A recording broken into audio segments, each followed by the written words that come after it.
Bueno, pues quise darle este título de Dos caminos y un destino, pero perfectamente se le podría haber puesto también Dos hombres y un destino, porque lo que quiero comentar con vosotros es la historia de dos hombres, de dos personajes que vivieron en dos épocas muy distintas.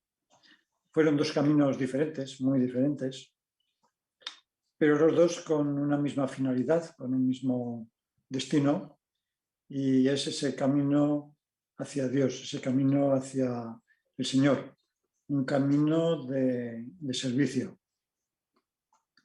La Biblia está llena de personajes y la verdad es que los hay para todos los gustos. Podemos encontrar desde pescadores a funcionarios, reyes, guerreros, pastores, médicos, profetas, adivinos.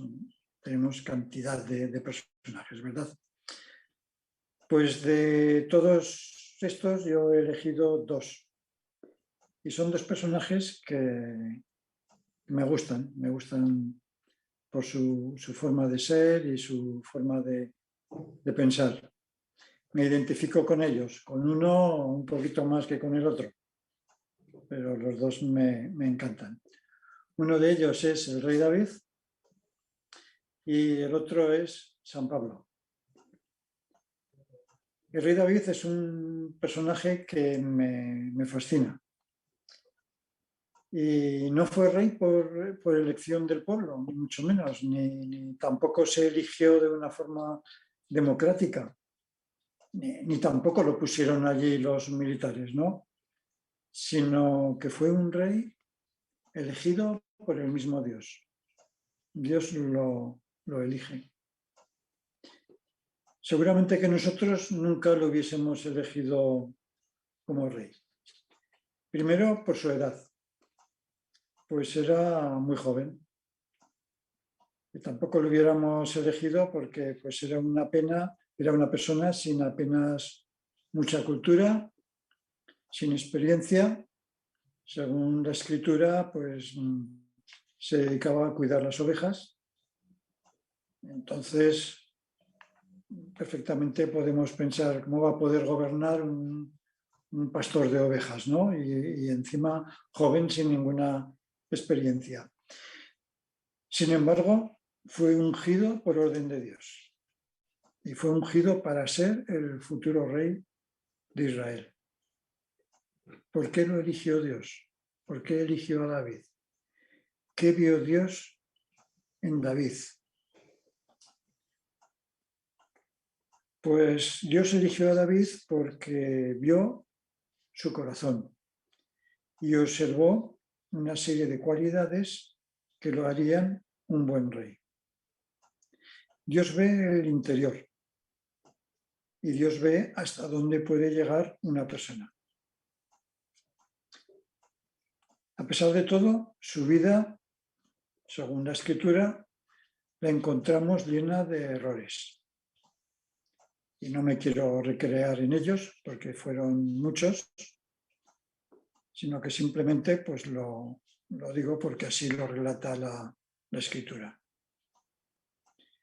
El precio del pecado de David, de sus errores, entre ellos asesinato, adulterio, el precio que pagó fue muy elevado. Y David pasó prácticamente toda su vida lamentándose de sus errores. Ello lo podemos comprobar en uno de los salmos, donde él expresó ese tormento mental y suplicó el perdón. Necesitaba que Dios le perdonase. En el Salmo 51:1 leemos: Ten piedad de mí, oh Dios, conforme a tu misericordia. Conforme a la multitud de tus piedades, borra mis rebeliones. David sintió un gran dolor, pidió compasión a Dios y le rogó que interviniera en su vida. David reconoció que sus malas acciones afectaban a su relación con los demás, pero también le afectaban a su relación con Dios. Él necesitaba el perdón de Dios y lo pidió y lo recibió. Dios nunca rechaza el corazón del que se humilla y del que reconoce sus errores. A mí me gusta toda su historia y me gusta también el final de su historia, cuando se acaba la vida ya del rey y llega el momento de su testamento. ¿Habéis leído alguna vez su testamento? Dice la Escritura: sintiéndose próximo a la muerte, David dio a su hijo Salomón estas instrucciones. Yo estoy a punto de morir. Sé fuerte y pórtate con valor. Sigue las instrucciones del Señor tu Dios, caminando por sus sendas y observando sus preceptos, mandatos, decretos y normas, como están escritos en la ley de Moisés. Así tendrás éxito en todas tus empresas y proyectos, y el Señor cumplirá la promesa que me hizo. Si tus hijos cuidan su conducta y actúan sinceramente ante mí, con todo su corazón y todo su ser, no te faltarán descendientes en el trono de Israel. Muy bien sabemos que Dios bendijo a su hijo Salomón en gran manera. Continúa el texto. Ya sabes, además, lo que me hizo Joab, el hijo de Seruyá, con los dos jefes del ejército de Israel, Abrier, el hijo de Ner, y Amasá, el hijo de Jeter, y cómo los asesinó derramando sangre de guerra en tiempos de paz y salpicando de sangre inocente su ropa y sus sandalias. Actúa como te dicte tu prudencia, pero no lo dejes ir tranquilamente al otro mundo. Y luego continúa. Trata, en cambio, con generosidad a los hijos de Barzilai, el Galaadita. Invítalos a tu mesa, pues también ellos me socorrieron cuando huía de tu hermano Absalón. Ahí tienes también a Simei, el hijo de Guerá, benjaminita de Bajurín. Me maldijo con saña cuando me dirigía a Mahanaim, pero salió a recibirme al Jordán, y le tuve que jurar por el Señor que no lo mataría. Ahora, no lo dejes impune, pues tú eres un hombre sabio y sabrás lo que tienes que hacer con él para mandarlo manchado de sangre al otro mundo. Y dice la Escritura que David murió y fue enterrado en la ciudad de David. A pesar de todo esto que acabamos de leer, sus últimas palabras, su testamento, lo que le indica a su hijo que debe de hacer y que luego su hijo cumplió. A pesar de todo, la Biblia describe a David como un rey justo, valiente, apasionado, guerrero, músico y poeta, no exento de pecados. También dice que era un hombre conforme al corazón de Dios. Esto es porque estaba comprometido a seguir los caminos de Dios y porque demostró fidelidad a la ley de Dios. En este testamento podemos ver la parte humana del rey David. Yo veo que es una persona como nosotros, con virtudes, pero también con defectos. Pero aún así, Dios le ama. Y es aquí donde se percibe la grandeza del amor de Dios. Una grandeza que sobrepasa a todo entendimiento. Que aun siendo pecadores, Dios nos ama, nos sigue amando. Y ahora voy a entrar ya en este segundo personaje, que es San Pablo. Nació entre los años 5 y 10 después de Cristo, en Tarso de Cilicia, en Turquía. Siendo aún muy niño, se trasladaron con toda su familia a Jerusalén y allí pasó su juventud. Y fue en Jerusalén donde se formó, en una de las mejores escuelas de Jerusalén. Así lo confirmaría él mismo en uno de sus escritos, cuando dice: yo soy judío, nací en Tarso de Cilicia, pero me crié aquí, en Jerusalén, y estudié bajo la dirección de Gamaliel, muy de acuerdo con la ley de nuestros antepasados. Tal como él mismo reconoce, fue instruido por el rabino Gamaliel, un célebre fariseo, doctor de la ley y además miembro del Sanedrín. Saulo recibió una sólida formación teológica, filosófica y jurídica. Además era un hombre que hablaba griego, latín, hebreo y arameo. Una persona muy culta. Saulo, por tanto, recibió una alta educación y pensó que el cristianismo era malo, que el cristianismo era engañoso.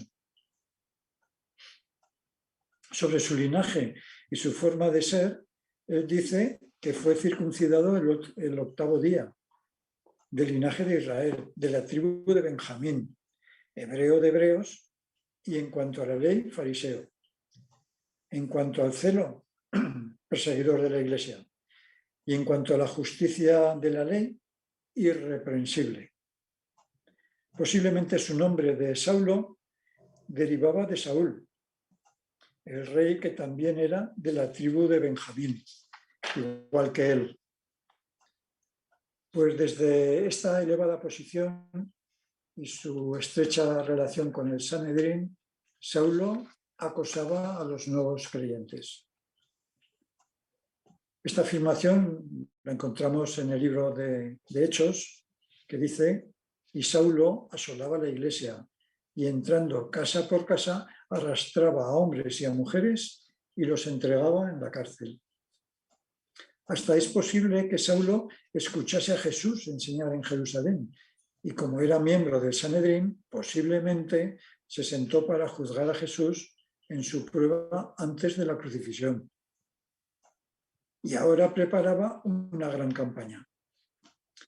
Los nuevos conversos, a los que llamaban cristianos, se estaban extendiendo, contaminando con sus creencias a la población judía conservadora. Y esto no les gustaba a los dirigentes judíos. Saulo hacía diligentemente su trabajo, persiguiendo a los nuevos conversos, siempre bajo la aprobación directa de las autoridades religiosas más altas. Él pidió y recibió cartas del sumo sacerdote Caifás, el mismo al que fue presentado Jesús autorizando su misión. Saulo, respirando aún amenazas y muerte contra los discípulos del Señor, vino al sumo sacerdote, nos dice en Hechos, y le pidió cartas para las sinagogas de Damasco, a fin de que si hallase algunos hombres o mujeres de este camino, los trajese presos a Jerusalén. Saulo hizo todos los preparativos y juntó un equipo de hombres y se fue en dirección hacia la ciudad de Damasco. La ciudad está aproximadamente a 210 kilómetros al noreste de Jerusalén. El viaje costaba aproximadamente como 6 días. El cristianismo se estaba extendiendo. Es significativo ver que había una comunidad cristiana lo suficientemente grande en Damasco como para que Saulo se preocupara por ella y tenía que ir allí a solucionar el problema. La imagen de Saulo es la de un hombre enojado y violento, absolutamente convencido de su propia justicia.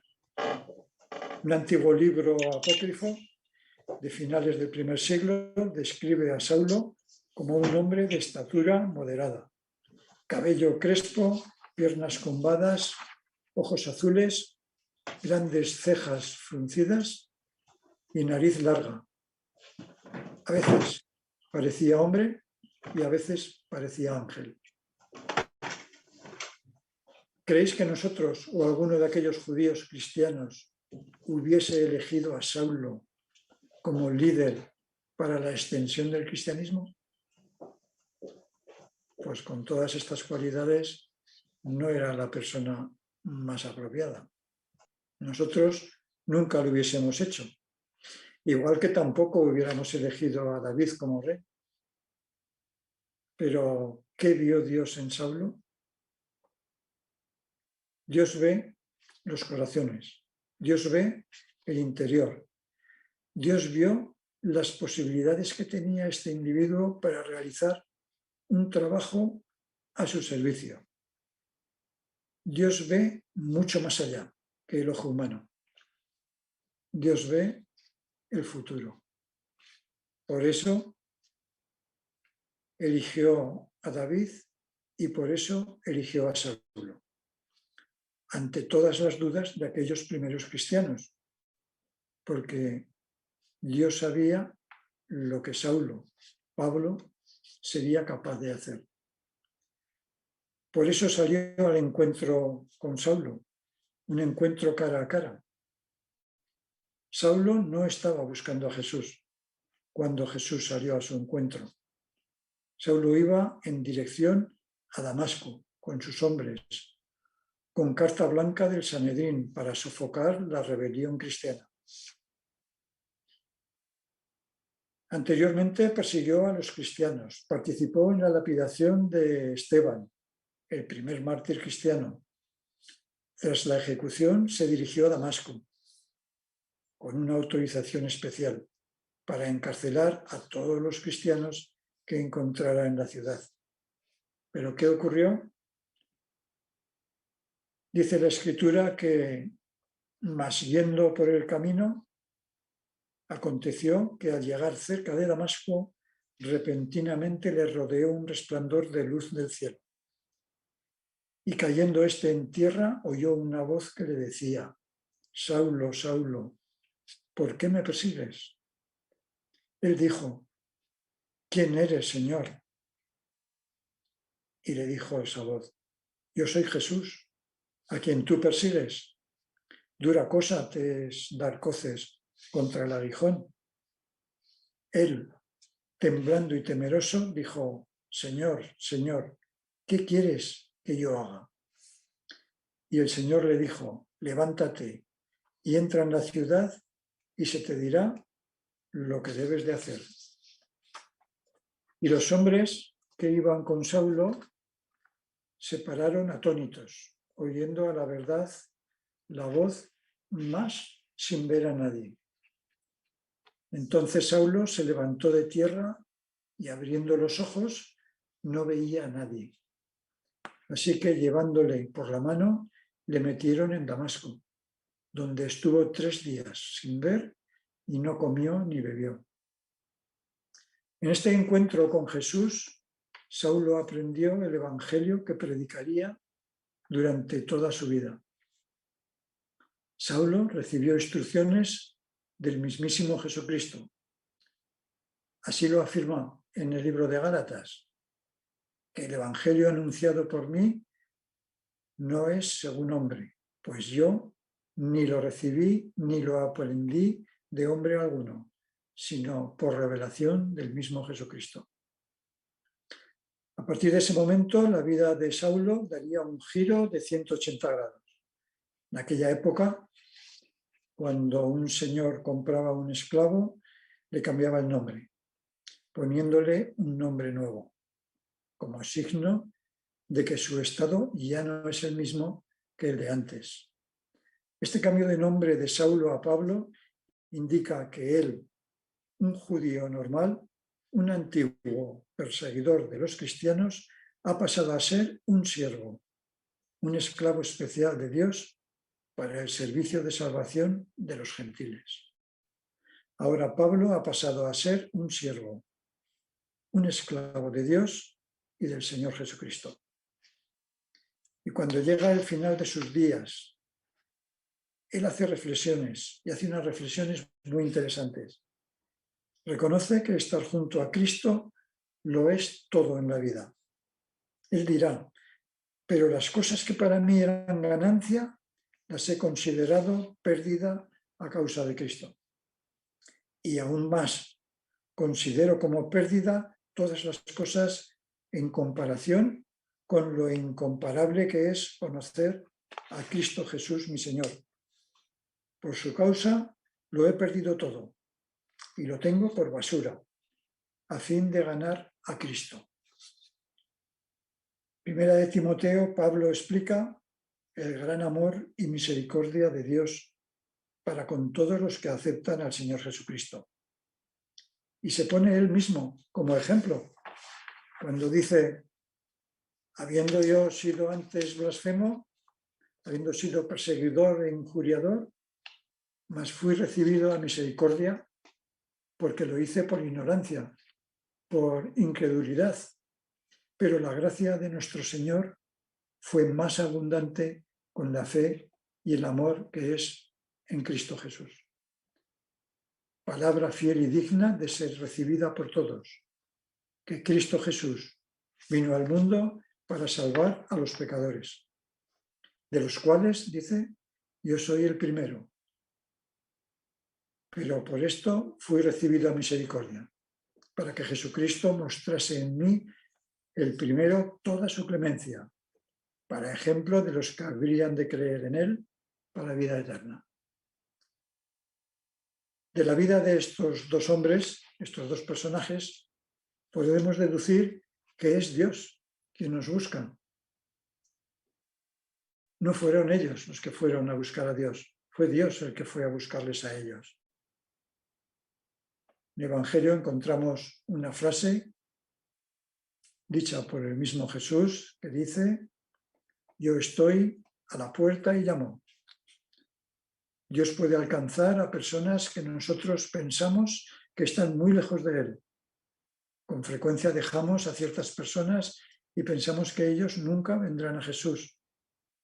Pero el ejemplo de Pablo y el de David demuestra que para Dios no hay nada imposible y que puede alcanzar a cualquier persona. Pues desde aquí quiero primeramente agradecer a Dios su amor y su misericordia. Un amor y misericordia que desde luego supera a todo entendimiento humano. Que aun siendo pecadores, Dios nos ama. Dios nos llama y nos sigue queriendo. Que el Señor nos bendiga y nos guarde. Este es mi deseo para mí y para todos vosotros entre esta tarde. Muchas gracias por vuestra atención.